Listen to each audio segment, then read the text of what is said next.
Hello dear students. तो आज मैं यूट्यूब सीरीज़ के पहले वीडियो लेकर आपके सामने नीट 2019 के पेपर को सॉल्व करने के लिए और फाइनली इसका एनालिसिस के लिए आया हूँ, जिसमें अपन देखें तो सबसे पहला क्वेश्चन था नीट 2019 में, the number of sigma bonds and pi bonds, the number of sigma bonds and pi bonds in pen 2 इन 4 आइन, इन पेन 2 इन 4 आइन। आसान सा क्वेश्चन है। इसमें अपने को क्या करना है, सबसे पहले पेन 2 इन 4 आइन के स्ट्रक्चर बना देने हैं। अगर अपने को पेंटेन या पेंटाइन इनमें से किसी का भी स्ट्रक्चर बनाना होता है तो अपने को 5 कार्बन का एक चेन बनाना पड़ता है। 5 कार्बन का चेन बना लीजिए, 2 नंबर पे डबल बॉन्ड दे दीजिए, 3 नंबर पे ट्रिपल बॉन्ड दे दीजिए, हो जाएगा पेन 2 इन 4 आइन। अब आप कार्बन की जो वैलेंसी है उसको पूरा कर दीजिए, CH H H और H। इस तरीके से बन गया यह पेन 2 इन 4 आइन। अब अगर अपन ध्यान दें तो जो सिंगल बॉन्ड होता है उसमें सिग्मा होते हैं, जो डबल बॉन्ड होता है उसमें 1 पाई 1 सिग्मा होता है, जो ट्रिपल बॉन्ड होते हैं उसमें 2 सिग्मा 1 पाई होता है।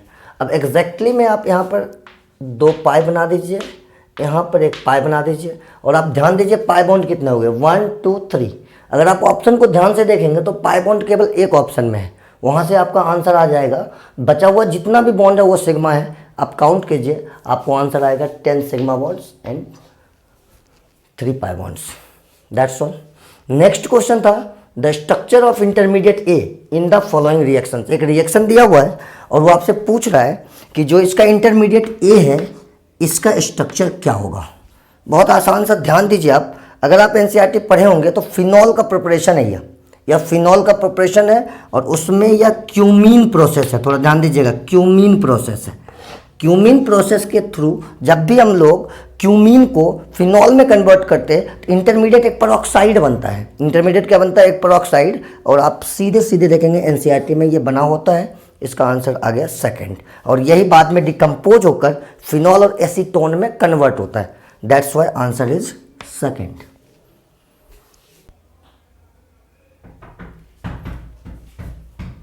The correct structure, third question है, the correct structure of tribromo octa tetroxide. The correct structure of tribromo octa tetroxide. इसमें आपको ध्यान यह देना है, इसमें अपने को यह ध्यान देना है कि जैसे यहाँ पर देखिए ब्रोमीन है, ब्रोमीन ट्राइब्रोमो मतलब 3 ब्रोमीन होने चाहिए, और ऑक्टा ऑक्साइड मतलब 8 ऑक्सीजन होने चाहिए, कोई चार्ज नहीं होने चाहिए, कोई चार्ज नहीं होने चाहिए। तो आप सभी स्ट्रक्चर में चेक कीजिए, फोर्थ स्ट्रक्चर में भी यहाँ और यहाँ पे चार्ज है। इसमें आइए, इस जगह पे आप देखिए ध्यान से, चार्ज है। यहाँ पर भी देखिए आप, ऑक्सीजन पर नेगेटिव चार्ज है, और इसमें कोई भी ऑक्सीजन ऐसा नहीं है जिस पर चार्ज है। Therefore answer will be first.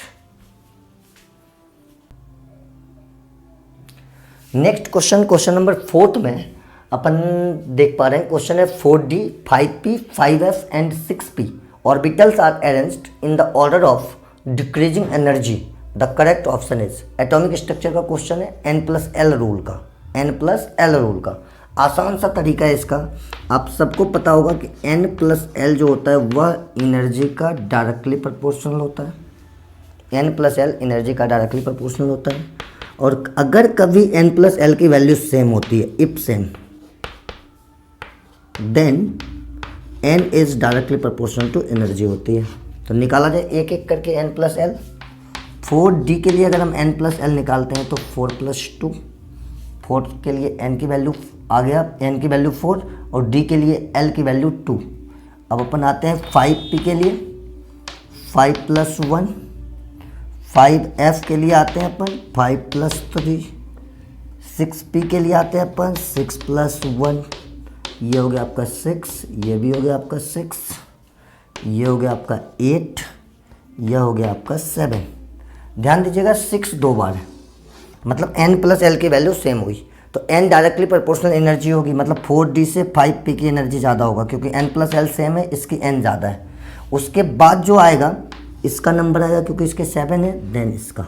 तो मतलब आपका जो ओवरऑल ऑर्डर आता है वह आया 5F की सबसे ज़्यादा, then 6P, then 5P, then 4D। Check कीजिए किस ऑप्शन में है, 5P 6P 5F 6P 5P 4D, 5F 6P 5P 4D। Answer will be first. तो क्वेश्चन नंबर 5 है कि which of the following reaction are disproportionation reaction, which of the following reactions are disproportionation reaction. तो ध्यान से समझेंगे कि disproportionation reaction एक ऐसा रिएक्शन होता है जिसमें सेम एलिमेंट का ऑक्सीडेशन और रिडक्शन होता है। जैसे यहाँ पर देखिए आप Cu+2 में जा रहा है, Cu 0 में जा रहा है, तो Cu+ एक एलिमेंट है जो ऑक्सीडाइज भी हो रहा है, रिड्यूस भी हो रहा है, इसलिए फर्स्ट तो आएगा ही आएगा। सेकेंड ऑप्शन है MnO4 2- मैग्नेट आयन है ये, +6 में Mn है यहाँ, +7 में भी जा रहा है, +4 में भी जा रहा है। +7 में जा रहा है तो ऑक्सीडेशन, +4 में जा रहा है तो रिडक्शन। उसके बाद आते हैं अपन थर्ड ऑप्शन में, इसमें KMnO4 में जो Mn है +7 में, ये +6 में जा रहा है, +4 में जा रहा है, दोनों ही जगह डिक्रीज हो रहा है, केवल रिडक्शन है इसमें केवल रिडक्शन है, तो ये आप आंसर नहीं दे सकते, ठीक है। नेक्स्ट ऑप्शन है Mn +7 से जा रहा है +4 में और +2 से जा रहा है +4 में। सबसे पहली बात है यहाँ Mn का +7 और Mn का +2 दो अलग स्पीसीज है, और अपने को क्या देखना रहता है, same species element in same oxidation state get oxidised and reduced, then that reaction is disproportionation, therefore answer will be first. Next question है क्वेश्चन नंबर 6, थर्मोडायनामिक्स से क्वेश्चन है यार। Under isothermal condition a gas at 300 kelvin expands from 0.1 liter to 0.25 liter against a constant external pressure 2 bar. The work done by the gas is, सबसे पहले तो आप यह समझेंगे इसमें कि जैसे ही क्वेश्चन में एक वर्ड आता है against a constant external pressure, उसी समय यह प्रोसेस जो हो जाता है वो इरिवर्सिबल होता है, और इरिवर्सिबल में वर्क निकालने का तरीका है -P external delta V, -P external delta V। तो P एक्सटर्नल की वैल्यू दे रखा है इसने 2 बार दे रखा है, और डेल्टा V हो गया अपना V2 - V1। आप इसकी वैल्यू पुट कर दीजिए, V2 कितना हो गया 0.25 माइनस 0.10, यह आ गया -2 into 0.15 litre bar, this will be -0.30 litre bar. Question में गिवन है 1 litre bar equal to 100 joule, तो इसका मतलब है इसको हम लोग -0.30 को जैसे ही 100 से मल्टीप्लाई करेंगे वर्क आ जाएगा जूल में, this will B -30 joule and first option will be answer. तो नेक्स्ट क्वेश्चन है among the following the one that is not a green house gas. ये तो बिल्कुल एनसीईआरटी का फैक्ट है ना, कि सल्फर डाइऑक्साइड गैस जो होते हैं, ध्यान रखिएगा, सल्फर डाइऑक्साइड गैस जो होते हैं वो ग्रीन हाउस गैस नहीं होते हैं। एनसीईआरटी में आप रीडिंग मारेंगे, डायरेक्टली फैक्ट है, इसमें अपने को ज़्यादा सोचने की कोई ज़रूरत नहीं है। नेक्स्ट क्वेश्चन है अपना इलेक्ट्रोकेमिस्ट्री से। क्वेश्चन है for the cell reaction 2Fe3+ 2I- gives 2Fe2+ plus I2, E nought cell equal to 0.24 volt. इसके ई नोट की वैल्यू दे रखा है, ये एक सेल रिएक्शन है और इसके लिए अपने को ई नोट की वैल्यू दे रखा है 298 केल्विन 25 डिग्री सी पर। कहता था standard gives energy delta G nought reaction of the cell reaction as, तो उस रिएक्शन के लिए डेल्टा जी नोट क्या होगा, given that Faraday constant will be this. अब इसमें आप ध्यान से देखिए, डायरेक्ट जिसको कहता है put formula get result, delta G note का आप लोग एक रिलेशन जानते होंगे -NF ई नोट, आप लगा देंगे आपको आंसर आ जाएगा। आपको लगाना है, अब ध्यान दीजिएगा -N। इस रिएक्शन के लिए अगर देखा जाए तो जो इलेक्ट्रॉन का चेंज है वो कितना है, +3 से +2, 1 का है, ऑक्सीडेशन नंबर 1 का चेंज आया, तो इसके पर मॉलिक्यूल चेंज 1 का आया, लेकिन रिएक्शन में इसके 2 मॉलिक्यूल है, इसलिए इलेक्ट्रॉन का चेंज 2 का आ जाएगा, दिस 2। एफ की वैल्यू क्वेश्चन में गिवन है 96500, ई नोट की वैल्यू क्वेश्चन में गिवन है 0.24। इसको आप सॉल्व कर दीजिएगा, आपको सॉल्व करने के बाद मिलेगा -46.32 किलो जूल मिल जाएगा, है ना। इसको अपने को सॉल्व करने से ध्यान ये रखना है कि यह जब सॉल्व होगा तो ये अपने को जूल में देगा, और इसको अपन जब 1000 से डिवाइड करेंगे तो 46.32 1000 से डिवाइड करने के बाद आपको मिल जाएगा किलो जूल में, therefore answer will be first. Next question है enzyme that utilize ATP in phosphate transfer requires an alkaline earth metal M as the cofactor. Alkaline earth metal M as the cofactor, M is beryllium, magnesium, calcium, strontium. यह भी direct NCERT का line है कि जो cofactor के form में use होने वाले अर्थ मेटल होते हैं वो मैग्नीशियम होते हैं, इसलिए इस क्वेश्चन का आंसर भी आ जाएगा सेकंड, मैग्नीशियम। अब अपन आते हैं क्वेश्चन नंबर 10 पे। क्वेश्चन नंबर 10 में कह रहा था the most suitable reagent for the following conversion is. यहाँ पर आप देखिए ध्यान से कि यहाँ पर जो 2 ब्यूटाइन है उससे बनाया गया है सिस 2 ब्यूटेन। मतलब क्या है? मतलब है कि यहाँ पर एडिशन जो हुआ होगा वो सिन एडिशन हुआ होगा। एक कंसेप्ट होता है all the hydrogenation performs via syn addition. तो हाइड्रोजिनेशन यहाँ पर होते हुए आप देख पा रहे होंगे H2PDC क्यूनोलिन के साथ, और इसके साथ यह जो हाइड्रोजिनेशन होता है यह हर समय होता है, मतलब हेटेरोजीनियस कैटालिसिस के होने के कारण यह हमेशा होता है सिन, और इसके कारण यह प्रोडक्ट अपने को मिलेगा, therefore answer will be second. Next में आते हैं अपन क्वेश्चन नंबर 11 में। क्वेश्चन नंबर 11 कह रहा है which is the correct stability order, thermal stability order for the H2E, E equal to oxygen, sulphur, selenium, tellurium, polonium. ये सारे ऑप्शंस आपके सामने, थर्मल स्टेबिलिटी का ऑर्डर आपसे पूछा जा रहा है। इसका बहुत सिंपल सा रीजन होता है कि जैसे हम डाउन द ग्रुप जाते हैं, down the group thermal stability decreases, इसका मतलब क्या हुआ? H2O का मैक्सिमम होगा और H2PO का मिनिमम होगा, therefore answer will be third. Check कर लीजिए। क्वेश्चन देखेंगे, नेक्स्ट क्वेश्चन है which of the following is incorrect statement? PbF4 is covalent in nature, SiCl4 is easily hydrolyzed, GeX4 is more stable than GeX2, SnF4 is ionic in nature। देखिए simple सा एक statement मैं आपको बता रहा हूँ, आप ध्यान में रखेंगे तो आपको इस क्वेश्चन का आंसर आ जाएगा। स्टेटमेंट है कि PbF4 and SnF4 are ionic in character, तो जिसके कारण यह आपका आंसर भी आ जाएगा और यह स्टेटमेंट भी आपको समझ में आ जाएगा कि करेक्ट है। ये पूछ रहा है इनकरेक्ट। SiCl4 हाइड्रोलाइज्ड होता है, GeX4 मोर स्टेबल भी GeX2 से होता है, इनर पेयर इफेक्ट रीजन है। अब अपन आते हैं नेक्स्ट क्वेश्चन की तरफ। नेक्स्ट क्वेश्चन है match the following. Okay, next question है मैच द फॉलोइंग। उसमें इस तरफ अपने को दिया pure nitrogen, Haber process, contact process, Deacon process. इस तरफ है chlorine, sulphuric acid, ammonia, sodium azide. Simple सा तरीका है, प्योर नाइट्रोजन हम लोग अजाइड के डिकम्पोजिशन से बनाते हैं। मतलब ए का हो गया फोर्थ, चेक कीजिए ए का फोर्थ, देखिए आंसर आ गया, एक ही ऑप्शन देखने। बाकी आप आगे भी चेक कीजिए, हेबर प्रोसेस से हम लोग अमोनिया बनाते हैं, कॉन्टैक्ट प्रोसेस से हम लोग सल्फ्यूरिक एसिड बनाते हैं, और डेकन प्रोसेस से हम लोग क्लोरीन बनाते हैं। Therefore answer will be fourth. इसका आंसर होगा फोर्थ।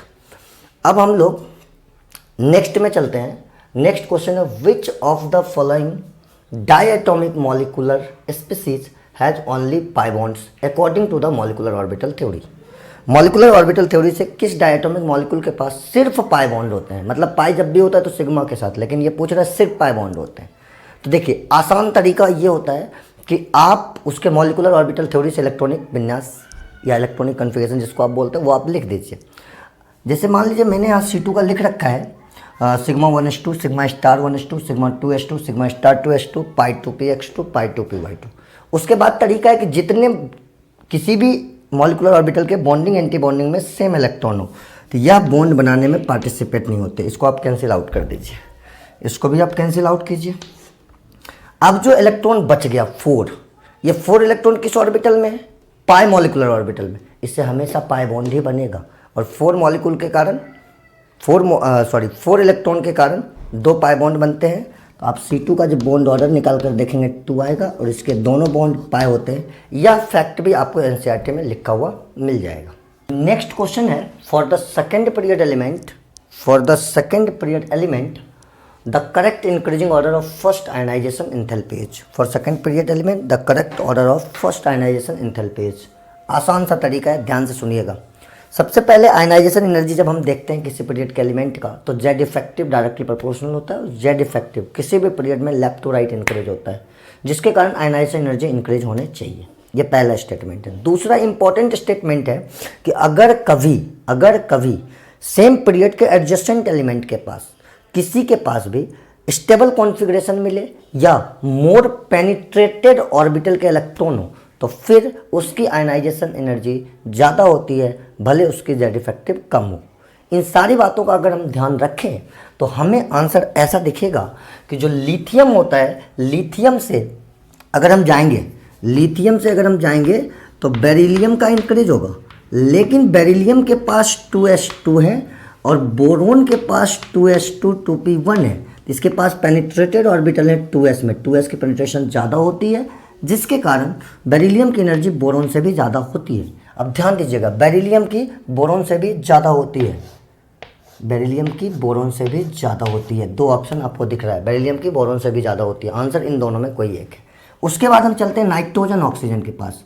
नाइट्रोजन ऑक्सीजन में नाइट्रोजन के पास हाफ फील्ड इलेक्ट्रॉनिक कन्फिग्रेशन होता है 2s2 2p3 और ऑक्सीजन के पास होता है 2s2 2p4। तो जेड इफेक्टिव ऑक्सीजन का ज़्यादा होता है, लेकिन स्टेबल कॉन्फ़िगरेशन के कारण नाइट्रोजन की जो आयनाइजेशन एनर्जी होती है वो ऑक्सीजन से ज़्यादा होती है। मतलब अब हमें देखना है ऑक्सीजन से नाइट्रोजन का ज़्यादा, ऑक्सीजन से नाइट्रोजन का ज़्यादा।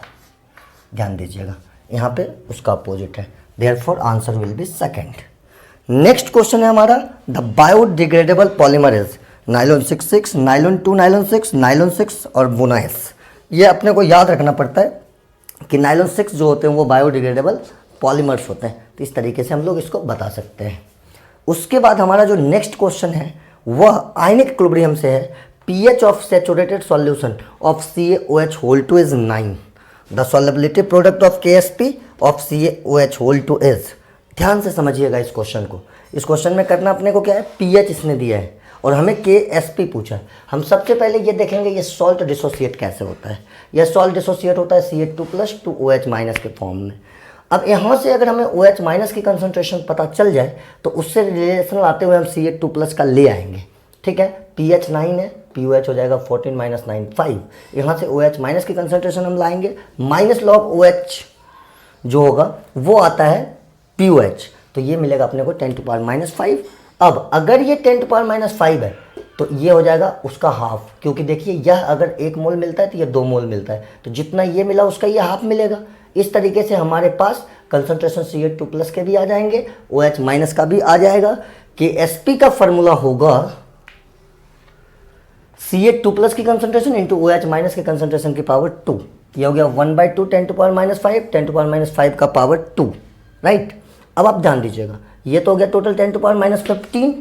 10⁻⁻15 में 2 ऑप्शन आपके पास। इसके बाद आप ध्यान दीजिएगा 1/2 0.5 होगा, therefore answer will be first. Next question है केमिकल काइनेटिक्स से। If the rate constant for first order reaction is K, if the rate constant for the first order reaction is K, the time T required for the completion of 99% of the reaction is given by. Options इसके दे रखे हैं।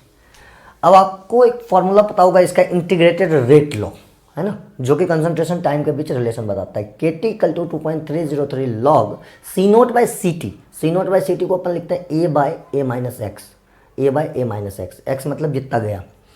अगर reaction 99% complete हुआ है तो ध्यान दीजिए initial को हम 100 रख सकते हैं और फाइनल जो होगा 100 - 99, दिस इज 2.303/K। KT था ना, तो K को अपन नीचे लाए, log 10⁻², नीचे 1 आ जाएगा। अब 10⁻² को लिख सकते हैं 2 log 10, इसकी वैल्यू हो गई 2। आप यहाँ पर आ जाइए 2 लेकर, 2 × 2.303 4.606/K, therefore answer will be third 4.606/K। Next question है हमारा, the non essential amino acid among the following is. ये तो फिर आपको याद रखना पड़ेगा, यह भी बायोमोलिकुल का क्वेश्चन है, एलानिन। या आपको मिल जाएगा डायरेक्ट NCERT में, इसको अपन याद रखते हैं। नेक्स्ट क्वेश्चन है बच्चों, among the following the reaction that proceeds through an electrophilic substitution reaction is. इतने रिएक्शंस दिए हुए हैं, इसमें इलेक्ट्रोफिलिक सब्स्टिट्यूशन हमसे पूछ रहा है। ठीक है, तरीका समझिएगा। अगर हम इसमें बात करें लास्ट रिएक्शन की, देखिए OH हट के Cl आ रहा है, OH माइनस बनकर हटा है, जिसके कारण H2O का फॉर्मेशन हुआ है और उसमें Cl माइनस की एंट्री हुई है। जब न्यूक्लियोफाइल जाए तो रिएक्शन होता है न्यूक्लियोफिलिक सब्स्टिट्यूशन। थर्ड ऑप्शन में आप चेक करेंगे तो उसमें आप देखेंगे कि पाई बॉन्ड ब्रेक होकर सिग्मा बॉन्ड फॉर्म हुआ है, जिसके कारण आप कह सकते हैं यह रिएक्शन एडिशन है। तो ना फोर्थ ऑप्शन होगा ना थर्ड होगा। नेक्स्ट में आइए, Cl2 AlCl3 के प्रेजेंस में Cl प्लस बनाता है। जो Cl प्लस इस रिंग पे आता है, H प्लस बाहर जाता है। जो Cl माइनस के साथ, जो इसका एक Cl माइनस AlCl3 लेता है, उस Cl माइनस के साथ ये Cl बनाता है। मतलब इलेक्ट्रोफाइल का आना, इलेक्ट्रोफाइल का जाना, इलेक्ट्रोफिलिक सब्स्टिट्यूशन होता है। Answer will B second. First में बेंजीन डाइजोनियम क्लोराइड का डिकम्पोजिशन है, यह इलेक्ट्रोफिलिक सब्स्टिट्यूशन नहीं होता है, क्योंकि electrophilic substitution generally aromatic ring पर होते हैं। तो बच्चों नेक्स्ट क्वेश्चन है the mixture that forms maximum boiling azeotrope is. The mixture that forms maximum boiling azeotrope, आसान सा तरीका। मैक्सिमम बॉइलिंग एजोट्रॉप जो होते हैं या निगेटिव डेविएशन के सॉल्यूशन होते हैं। और निगेटिव डेविएशन के सॉल्यूशन वो होते हैं जिसमें मिक्सिंग के बाद फोर्स ऑफ इंटरेक्शन स्ट्रॉन्ग हो जाता है। मिक्सिंग के बाद फोर्स ऑफ इंटरेक्शन स्ट्रॉन्ग हो जाता है। ध्यान दीजिएगा, water nitric acid, ethanol water, acetone carbon disulphide, heptane octane. Okay, ध्यान दीजिएगा, वाटर और नाइट्रिक एसिड जो होगा वह फॉर्म करेगा मैक्सिमम बॉइलिंग एजोट्रॉप, क्योंकि उसमें नाइट्रिक एसिड और वाटर के बीच हाइड्रोजन बॉन्ड के डेवलपमेंट के कारण जो होगा मैक्सिमम फोर्स जनरेट हो जाएगा, जिससे वेपर प्रेशर कम बनेंगे और वो नेगेटिव डेविएशन का सॉल्यूशन होगा। नेक्स्ट क्वेश्चन है हमारा बहुत सिंपल काइनेटिक्स का क्वेश्चन है। For the chemical reaction N2 gas plus 3H2 gas 2NH3 gas, the correct option is. आप इसका एक बार रेट लॉ लिख दीजिएगा, आपको पूरी चीज़ें समझ में आएंगी। वैसे अगर आप ध्यान देंगे तो N2 के पीछे 1/1 प्लस साइन, N2 के पीछे 1/1 माइनस साइन, N2 के पीछे माइनस साइन, N2 के पीछे माइनस साइन। देखिए क्या है, N2 के पीछे माइनस साइन यहाँ भी है। H2 के पीछे -1/3 H2 के पीछे। NH3 के पीछे पॉजिटिव साइन होगा, ये खत्म हो गया। N2 के पीछे निगेटिव और NH3 के पीछे 1/2, पॉजिटिव में 1/2, तो ये भी खत्म हो गया। ध्यान दीजिए, इसमें आइए H2 के पीछे -1/3, H2 के पीछे -1/3 पॉजिटिव होने के कारण ये भी खत्म हुआ। इसमें आइए N2 के पीछे निगेटिव, NH3 के पीछे 1/2 positive, therefore answer is this. Question है the number of moles of hydrogen molecules required to produce 20 mole ammonia through Haber process, है ना। बहुत सिंपल सा क्वेश्चन है स्टोइचियोमेट्री का। हेबर प्रोसेस के थ्रू 20 मोल अमोनिया बनाने के लिए कितने हाइड्रोजन मॉलिक्यूल के मोल की जरूरत होगी। तो आप सबसे पहले ये रिएक्शन लिख देंगे N2 + 3H2 2NH3। आप देख पा रहे होंगे कि जो 3 मोल H2 है वह 2 मोल NH3 बनाता है। मतलब 2 मोल NH3 के लिए 3 मोल H2 की जरूरत है, तो 1 मोल के लिए 3/2 हो जाएगा। 20 मोल के लिए आएंगे आप 3/2 × 20 कर देंगे तो आपको आ जाएगा 30 मोल। इस क्वेश्चन का आंसर होगा 30 मोल। नेक्स्ट क्वेश्चन है अपना कि the compound that is the most difficult to protonate. Option है water, methyl alcohol, dimethyl ether and phenol. आप सब जानते होंगे कि फिनॉल जो होता है इसका लोन पेयर रेजोनेंस में होता है, जिसके कारण इसके ऑक्सीजन पर Del+ होगा और Del+ के पास H+ का आना काफ़ी मुश्किल होगा, क्योंकि इन दोनों के बीच रिपल्सन लगेगा। Therefore answer will be fourth. Next question है for an ideal solution the correct option is. Correct option पूछ रहा है ΔS mixing equal to 0 at constant temperature and pressure. कभी नहीं होगा, क्योंकि सॉल्यूशन को मिक्स करने से वॉल्यूम चेंज होती है। ΔV mixing not equal to 0, ये 0 होती है एग्जैक्टली में, इसको बोला है नॉट इक्वल टू 0, ये भी नहीं होगा। ΔH mixing equal to 0 at constant temperature and pressure, ये होगा, क्योंकि फोर्स ऑफ इंटरेक्शन जो होते हैं वो चेंज नहीं होते हैं।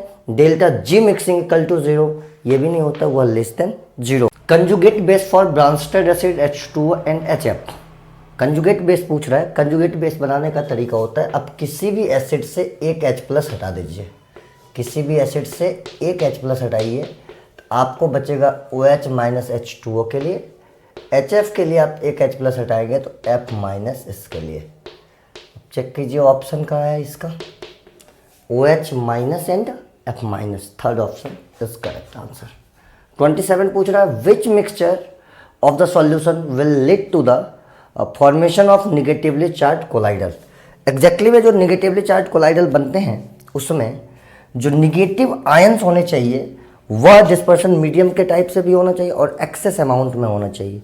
देखा यह जाएगा कि जो सेकेंड ऑप्शन है उसमें सबसे ज़्यादा I माइनस है, अपने को बनाना है AgI माइनस। तो ध्यान दीजिएगा जो Ki है पहले AgNO3 से रिएक्शन करेगा, AgI बनाएगा, जो बचा हुआ I माइनस होगा वह इस पर एब्जॉर्ब होगा जिसके कारण नेगेटिव चार्ज कोलाइडल सॉल्यूशन बनेगा। नेक्स्ट आते हैं हम लोग 28 में, कहता है among the following the narrow spectrum antibiotic is. Narrow spectrum antibiotic हम उस एंटीबायोटिक को कहते हैं जो सेलेक्टेड रेंज ऑफ या सेलेक्टेड टाइप ऑफ बैक्टीरिया के लिए यूजफुल होता है। इसका अपोजिट होता है वाइड रेंज। वाइड रेंज जो होता है वह बहुत ज़्यादा ही टाइप के बैक्टीरिया के लिए हेल्पफुल होता है। तो इसका आंसर आएगा पेनिसिलिन जी। आप इसको ड्रग्स वाले चैप्टर में एनसीईआरटी में देख सकते हैं। क्वेश्चन है an alkene A on reaction with O3 and ZnH2 gives propanone and ethanol in equimolar ratio. Addition of HCl to alkene A gives B as the major product. The structure of product B is, है ना, simple तरीका समझिए। आप क्या कीजिए कि जो आपको प्रोडक्ट मिला है ओजोनोलाइसिस का, रिडक्टिव ओजोनोलाइसिस है, उस प्रोडक्ट से आप ऑक्सीजन हटा दीजिए, डबल बॉन्ड के साथ दोनों को कनेक्ट कीजिए, आपको अल्कीन मिलेगा। अल्कीन को देखते ही आप इसको HCl से रिएक्शन कराएंगे, मार्कोनी को आपका रूल लगेगा, इस कार्बन पर Cl आ जाएगा और आपको मेजर प्रोडक्ट मिल जाएगा। Therefore answer will be third. Question है बच्चों, what is the correct electronic configuration of central atom in K4FeCN6 based on crystal field theory. Coordination chemistry का ये क्वेश्चन है। इसमें आपको सेंट्रल एटम जो है उसका करेक्ट इलेक्ट्रॉनिक कन्फिगरेशन पूछा है। ध्यान दीजिएगा जो सेंट्रल एटम है उसकी ऑक्सीडेशन नंबर +2 है, तो यहाँ पे इसका इलेक्ट्रॉनिक कॉन्फ़िगरेशन हो जाएगा आर्गन 3d6। Cl माइनस एक स्ट्रॉन्ग फिल लिगेंड है और यह कॉम्प्लेक्स ऑक्टाहेड्रल है। देयरफॉर जो इसकी स्प्लिटेड ऑर्बिटल्स होंगे वो इस तरह से होंगे, डेल्टा नोट पेयरिंग एनर्जी से ज़्यादा होगी। इसका मतलब इलेक्ट्रॉन पहले T2G में फिल हो जाएगा, उसके बाद Eg में जाएगा। तो 6 इलेक्ट्रॉन है इसके पास और 6 इलेक्ट्रॉन के प्लेस अवेलेबल है T2G में। Therefore electronic configuration is T2G6 Eg0 and answer will be second. Question है identify the incorrect statement related to PCl5 from the following. 3 equatorial PCl bonds makes an angle 120 degree with each other, 100% correct है। 2 axial bond PCl bond makes an angle 180 degree, ये भी correct है। axial PCl bonds are longer than equatorial bond, बिल्कुल होता है क्योंकि इनके repulsion के कारण उसकी लेंथ बढ़ जाती है। अगर 3 ऑप्शन करेक्ट है, इनकरेक्ट आपसे पूछा है तो निश्चित रूप से फोर्थ होगा PCl5 is non reactive, incorrect statement. PCl5 reaction करता है। नेक्स्ट क्वेश्चन की बात करें, which will make basic buffer. Basic buffer कौन है? तो बेसिक बफर के लिए सबसे पहले हमें ज़रूरत होती है कि उसमें वीक बेस हो और उसका सॉल्ट हो या कंजुगेट एसिड हो। तो अब इसके लिए हमें क्या देखना पड़ेगा कि जो वीक पार्ट है, वीक बेस है स्पेशली, वो होने चाहिए एक्सेस अमाउंट में और जो एसिड वाले पार्ट है वो होने चाहिए लिमिटिंग अमाउंट में। इसके अकॉर्डिंग अगर अपन बात करें तो पहले ऑप्शन में आप ध्यान दीजिएगा कोई वीक बेस है नहीं, आंसर आएगा नहीं। लास्ट के ऑप्शन में आप ध्यान दीजिएगा कोई वीक बेस है, आंसर आएगा नहीं। आंसर आएगा सेकंड और थर्ड में, जिसमें वीक बेस एक्सेस अमाउंट में होगा। तो आप ध्यान दीजिएगा कि 20 मिलीमोल वीक बेस है थर्ड ऑप्शन में और 10 मिलीमोल एसिड है, जिसके कारण आंसर थर्ड होगा। Product for the following reaction is, इस रिएक्शन का मेजर प्रोडक्ट आपसे पूछा जा रहा है।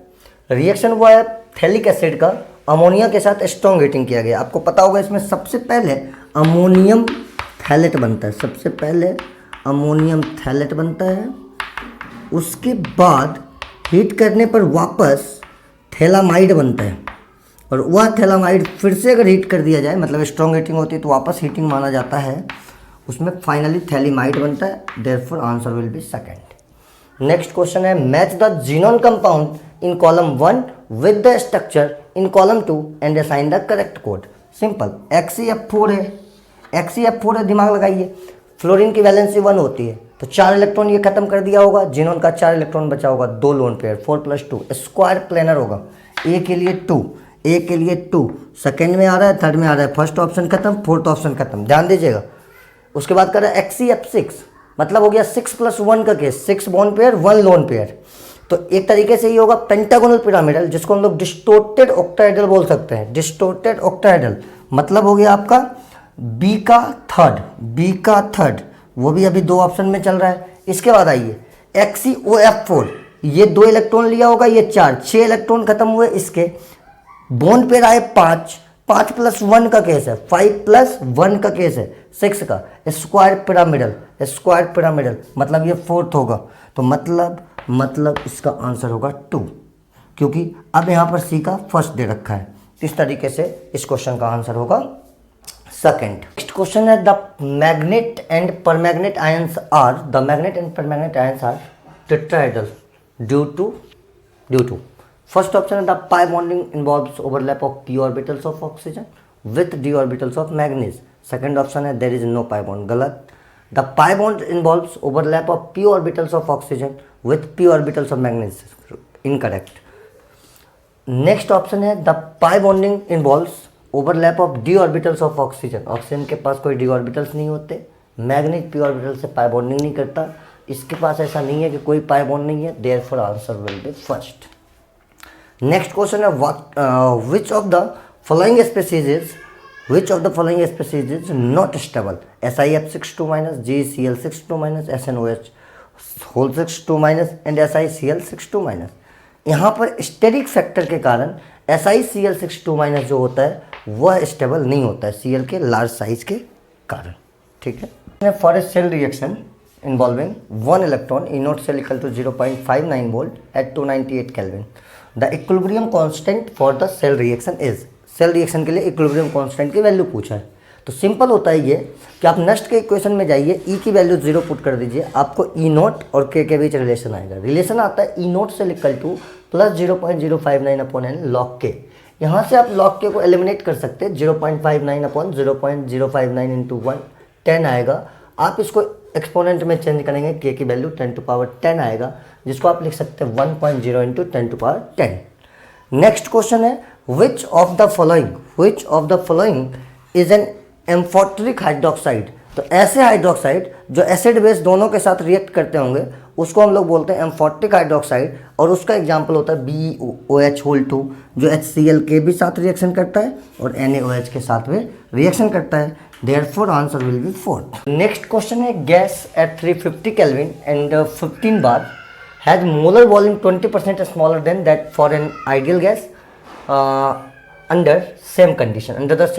The correct option about the gas and its compressibility factor is, simple सा तरीका आप समझिए कि जो इसका एक्चुअल वॉल्यूम है वह आइडियल वॉल्यूम से 20% लेस है, मतलब वॉल्यूम का हुआ है डिक्रीज। तो Z इक्वल टू होता है Vm/Vm। तो ये होता है आइडियल वॉल्यूम और ये होता है एक्चुअल अगर कम है तो Z लेस देन 1 आएगा, पहली चीज़ Z लेस देन 1 आएगा। दूसरी चीज़ वॉल्यूम का कम होना अट्रैक्टिव फोर्स को बताता है, therefore answer will be 3rd। क्वेश्चन है a compound is found by the cation C and anion A. The anion forms hexagonal closed pack structure lattice and the cation occupies 75% octahedral void. The formula of the compound is, direct question है ये भी NCERT के solve example का। अब थोड़ा ध्यान दीजिए इसमें, एनायन अगर हेक्सागोनल क्लोज पैक बना रहा है तो उसको आप 6 मान लीजिए। जो आपका कैटायन है वह क्या कर रहा है 75% का मतलब 3/4 of octahedral void. Octahedral void के नंबर उतने ही होते हैं जितने एटम के नंबर होते हैं, दिस अपॉन 3/4 दिस टू 2 3 जा 2 2 जा, this will B A12 C9 common ले लोगे C3 A4, answer will be 3rd। इसके बाद आते हैं हम नेक्स्ट क्वेश्चन में, इन विच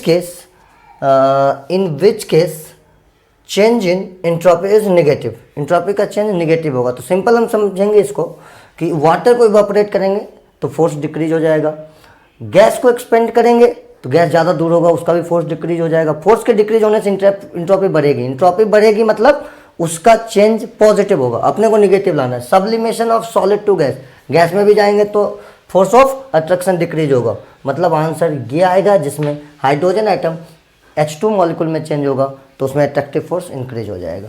नेक्स्ट क्वेश्चन है which of the following series of transition in the spectrum of hydrogen atom falls in visible region, Lyman series, बामर series, pastel series, Brackett series. Simple याद रखेंगे, Lyman series ultraviolet से होता है, बामर visible में होता है, बाकी सब इंफ्रारेड होते हैं। तो इसका आंसर आ गया सेकंड। नेक्स्ट में आते हैं the method use to remove temporary hardness of water. तो आप ध्यान दीजिए, Calgon method, Clark method, ion exchange, synthetic resin. तो इसमें क्लार्क मेथड आंसर आएगा, जिसमें हम लोग हार्ड वाटर को कैल्शियम हाइड्रोक्साइड के साथ ट्रीट करते हैं, तो जो उसके इम्प्योरिटीज होते हैं जिसके कारण उसमें हार्डनेस होती है वो उससे रिएक्ट करके पीपीटी बना के साइड हो जाए। क्वेश्चन है which one of the following is malachite. Malachite इनमें से कौन है? सीधा याद रखना है आपको, CuCO3 into CuOH whole 2। Next question है the correct order of basic strength of methyl substituted amine in aqueous solution. Aqueous solution में मिथाइल सब्सटीट्यूटेड एमीन का बेसिक स्ट्रेंथ अपने को निकालना है। यहाँ पर तरीका यह अप्लाई करना है अपने को कि सबसे पहले एक्वस सॉल्यूशन है, तो उसमें क्या होता है, सबटल इंटरप्ले होता है, जो कई इफेक्ट होते हैं जैसे हाइड्रोजन बॉन्डिंग, सॉल्वेशन इफेक्ट, या फिर मान लीजिए इंडक्टिव इफेक्ट, इन सब का सबटल इंटरप्ले होता है, ये सब एक साथ लगता है। इसलिए जो ऑर्डर होता है वह बिल्कुल भी यूनिफॉर्म आप चाहेंगे तो नहीं होता है। तो ये हमें याद रखना पड़ता है कि मिथाइल सब्सटीट्यूटेड में 2 डिग्री 1 डिग्री 3 डिग्री और इथाइल सब्सटीट्यूटेड में 2 डिग्री 3 डिग्री 1 डिग्री, मतलब 2 1 3 2 3 1, छोटे के लिए छोटा, बड़े के लिए बड़ा। तो 2 1 3, this means 2 1 3, 2 degree 1 degree 3 degree, this will B answer.